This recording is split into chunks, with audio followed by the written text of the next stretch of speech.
دوسری حدیث بھی بخاری اور مسلم کی متفق علیہ حدیث ہے، مشکات میں 1956 ہے۔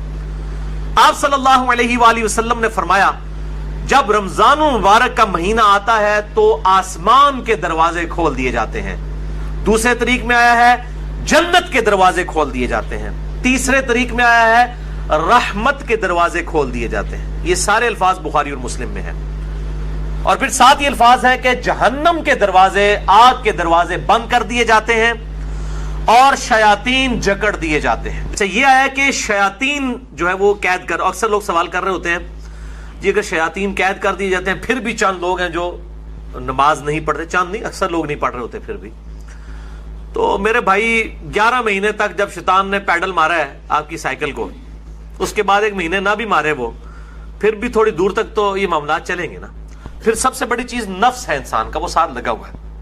یہ سرکش شیاطین، بڑے بڑے شیاطین جو ہے وہ کر دیے جاتے ہیں۔ باقی جو انسان کے ساتھ شیاطین چھوٹے موٹے لگے ہیں وہ تو چلتے رہیں گے، اللہ تعالیٰ کی طرف سے خاص مدد آ جاتی ہے۔ باقی جڑے تھے پیڑے وہ کعبے بھی پیڑے۔ اگر کسی نے اپنی اصلاح خود نہیں کرنی ہے تو اس کی رمضان میں کوئی اصلاح نہیں ہونی ہے، اللہ تعالیٰ کی طرف سے ایک مدد مل جاتی ہے۔ اصل جو مسئلہ ہے وہ نفس کا ہے کہ انسان خود فیصلہ کرے کہ میں نے اللہ کے لیے کچھ کرنا ہے، تب فائدہ ہوگا۔ تیسری حدیث جامعہ ترمذی، سنن ابن ماجہ میں ہے اور صحیح سند کے ساتھ مسند احمد میں ہے، اور مشکات میں آپ کو 1960 کے فٹ نوٹ پہ اور 1961 میں مل جائے گی۔ آپ صلی اللہ علیہ وآلہ وسلم نے فرمایا رمضان میں آسمان کے دروازے کھول دیے جاتے ہیں، آگ کے دروازے بند کر دیے جاتے ہیں، تمام سرکش شیاطین جکڑ دیے جائے۔ اس میں الفاظ آگے سرکش، بخاری مسلم میں سرکش نہیں تھا، اس سے پتا چلا کہ خاص شیاطین جو بڑے ہیں وہ جکڑے جاتے ہیں۔ اور ہر رات ایک منادی ندا کرتا ہے اللہ کی طرف سے، اے خیر کے طالب ہمت کر اور آگے بڑھ نیکیاں کرنے کے لیے، اور اے شر کے طالب رک جا، اب تو باز آ جائے اس مبارک مہینے میں۔ اور اللہ کی طرف سے ہر رات میں لوگوں کو جہنم سے آزاد کیا جاتا ہے۔ وہ جو روایت ہے وہ جعلی ہے کہ جی وہ پہلا عشرہ جو ہے وہ رحمت کا ہے، دوسرا جو ہے وہ مغفرت کا ہے، تیسرا دوزخ سے رہائی کا ہے۔ یہ تو ہر رات رہائی ہو رہی ہے، میں اس حدیث کو بھی بتا دوں گا بعد میں شعب الایمان کے حوالے سے۔ چوتھی حدیث بھی بخاری اور مسلم دونوں میں ہے، مشکات میں 1958۔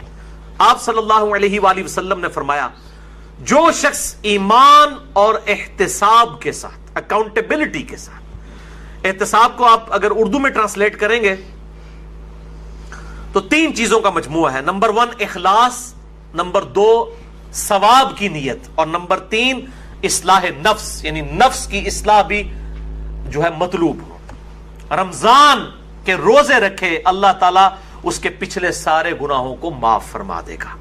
اور پھر ساتھ ہی الفاظ ہیں جس نے ایمان اور احتساب کے ساتھ رمضان کی راتوں کا قیام کیا اس کے بھی پرانے سارے گناہ معاف، اور پھر ساتھ ہی فرمایا جس نے شب قدر کا قیام کیا ایمان اور احتساب کے ساتھ اس کے بھی پچھلے سارے گناہ معاف۔ لیکن اس سے مراد چھوٹے گناہ ہیں، بڑے گناہ نیک اعمال سے معاف نہیں ہوتے، وہ صرف توبہ کرنے سے معاف ہوتے ہیں اور گناہ چھوڑنے سے۔ اس کے سپورٹ میں حدیث ہے صحیح مسلم کی، مشکات میں ہے، اس کا نمبر 564۔ آپ صلی اللہ علیہ وآلہ وسلم نے فرمایا اگر بڑے بڑے گناہوں سے بچا جائے تو 5 نمازیں، ایک نماز سے دوسری نماز تک، ایک جمعے سے دوسرا جمعہ، اور ایک رمضان سے دوسرا رمضان درمیان کے گناہوں کا کفارہ ہے اگر بڑے گناہوں سے بچا جائے۔ تو نماز چھوڑنا تو خود بڑا گناہ ہے، یہ نہیں ہے کہ ایک جمعہ پڑھ لیا پھر اگلا جمعہ پڑھا پچھلے ساری معاف، نہیں، کبیرہ گناہوں سے بچا جائے۔ صحیح مسلم میں حدیث ہے، مشکات میں 569 اس کا نمبر ہے کہ بندے کے کفر اور اسلام کے درمیان فرق نماز ہے۔ تو نماز چھوڑنے سے تو بڑا کوئی گناہ نہیں ہے، تو ایک نماز سے دوسرا نماز کے درمیان گناہوں کا کفارہ بھی تب بنے گا جب دوسری نماز پڑھی جائے گی۔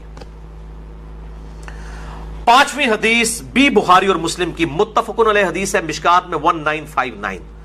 آپ صلی اللہ علیہ وسلم نے فرمایا رمضان مبارک میں ہر نیک عمل 10 سے 700 گنا تک بڑھا دیا جاتا ہے۔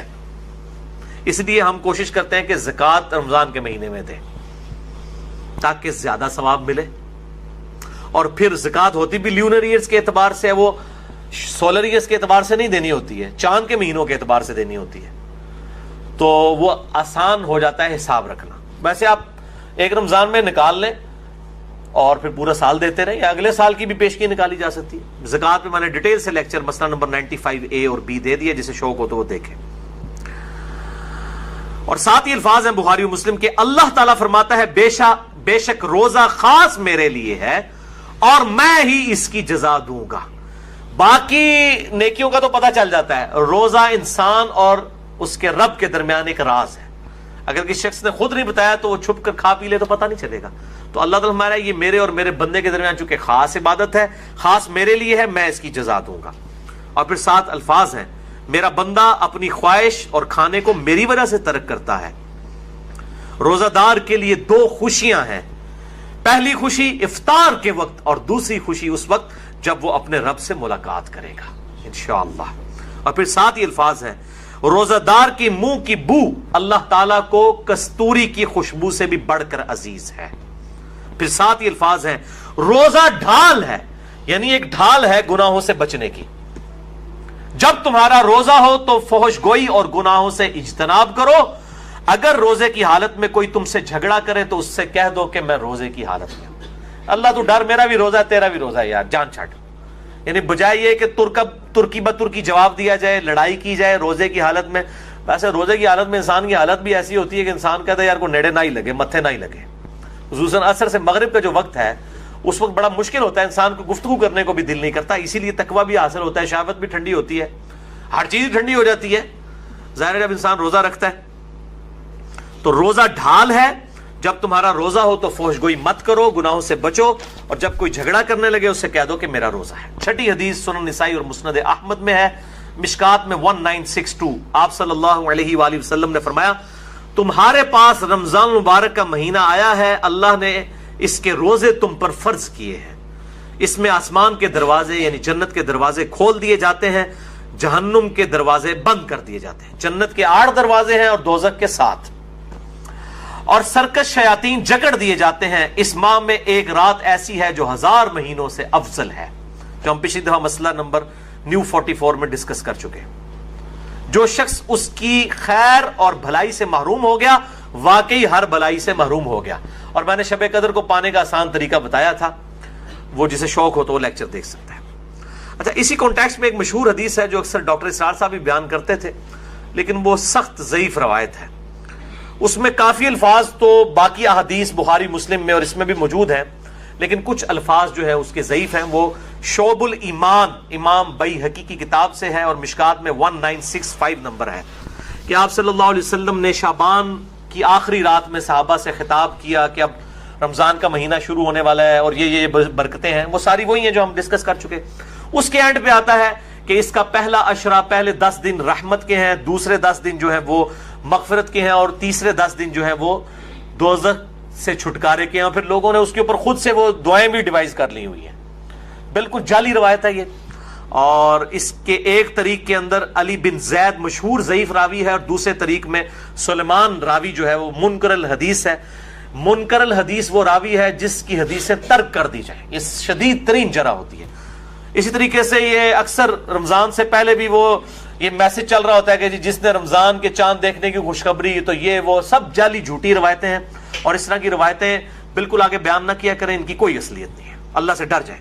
مسئلہ نمبر 36 ہے میرا ضعیف الاسناد اور من گھڑت احادیث کے فتنے کا تحقیقی جائزہ۔